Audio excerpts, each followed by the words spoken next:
أرض تغرق في الوحل والطين تماما كما يغرق البلد في المشاكل.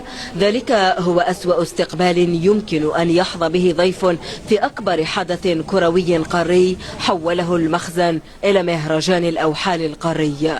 بهذه الصورة البائسة والمهينة اختار المخزن استقبال ضيوف القارة الإفريقية.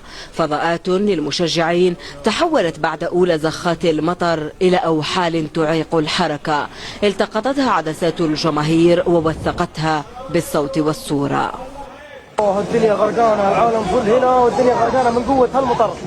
بعد خروجنا من الملعب الدنيا غرقانة كلها. ما جرى داخل فضاءات الملاعب انعكاس مكشوف لواقع تتجاوز فيه الأوحال حدود الحدث الرياضي. فهذه المشاهد لا تعود لعصور بائدة، بل هي واقع ترك فيه المواطن المغربي يصارع الأوحال والاستهتار.